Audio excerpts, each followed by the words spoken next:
Me to discuss more about these meetings and why it's so important and what might be the outcome of it. Margaret Meyers, she's a China Latin American Program Director to Inter-American Dialogue. Welcome back to the show. Good to see you. Thank you so much, Phil. So these meetings, this is kind of China's pivot, so to speak, to Latin America and the Caribbean. Now, they already have ongoing relations, for the record. They're just simply improving those relations. Tell us from China's perspective, which countries would they want to target most in terms of expanding those relations? Yeah, well, first of all, this is something that China's been trying to orchestrate for a very long time, the China-CELAC Forum. In other words, a means by which to approach the region as a whole.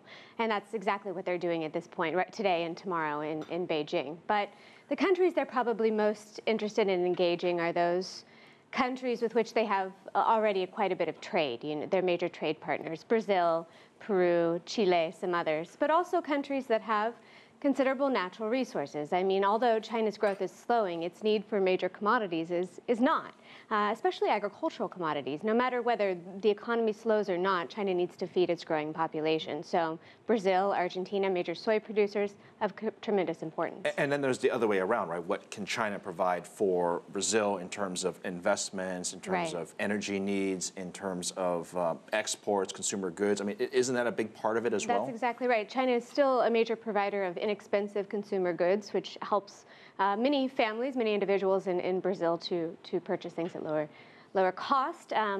But in addition to that, China is really looking to use its massive reserves and to diversify its reserves. And so it's investing in a wide variety of industries in Latin America, including, as you mentioned, in industries like electricity. You have big State Grid, which is a big state-run firm that's investing all over Brazil in electricity transmission and major industries like this. And we also see a degree of technology transfer associated with those deals.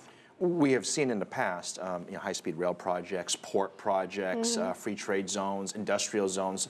Are we likely to see more of that, or are we going, because that's always been country to country, or are we going to see something more regional where there's like a regional trading hub or something bigger, I guess is what I'm trying to say?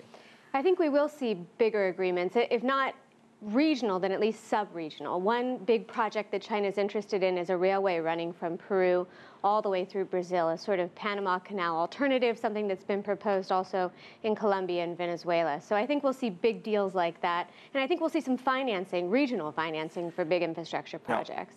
It's hard to ignore this, but it's a competition essentially for the U.S. and Canada as well, because here comes China, right? We're going to be friends and we're going to do all this business, but there's been longstanding America and Canada who's always been there, but they haven't really fostered anything great out of it necessarily. Right. Does it put the ball back in America's court to say, look, we need to do more as well?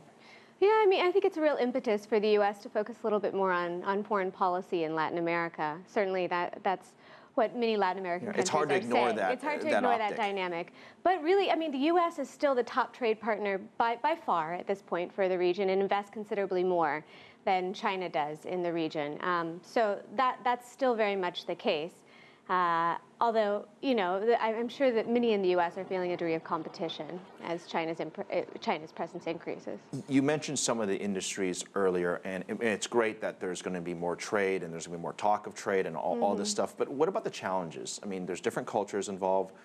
Even in Latin America, within Latin America, they're all very different cultures. It's not one cohesive group. Right, that's right. And that's something that's taken a long time for many Chinese firms to understand. But then others that have been there now for over a decade are understanding that and are differentiating their approaches in order to accommodate for different cultures and are learning the local language and in certain cases are hiring local representatives to advise them as they do business in these countries. So that's something that Chinese firms very slowly are overcoming. There are other challenges, of course, too.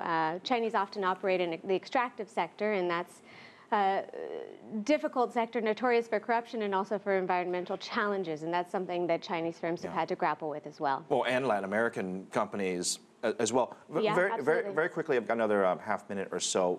As you look towards CELAC, you mentioned it's been successful for the most part. The Chinese have achieved what they want. Latin American countries are there as well. Where do you see this summit, so to speak, over the next 5-10 years? I think at this point it's largely symbolic. It's a demonstrative of China's interest in the region, of China's long-term commitment to the region. But much will depend on what comes not only of this meeting but what follows. I would imagine we'll see quite a few technical agreements, technical exchanges. in agriculture technology, and a wide variety of other things, and also some major financing agreements. It is incumbent upon Latin American countries to use this opportunity to propose big regional infrastructure projects that will be very important to the region in the coming years. Yeah, somehow I think there's a lot of quiet conversations behind a closed door. I'm sure they're talking about those things. Margaret Meyers, great to see you. Thank you very much.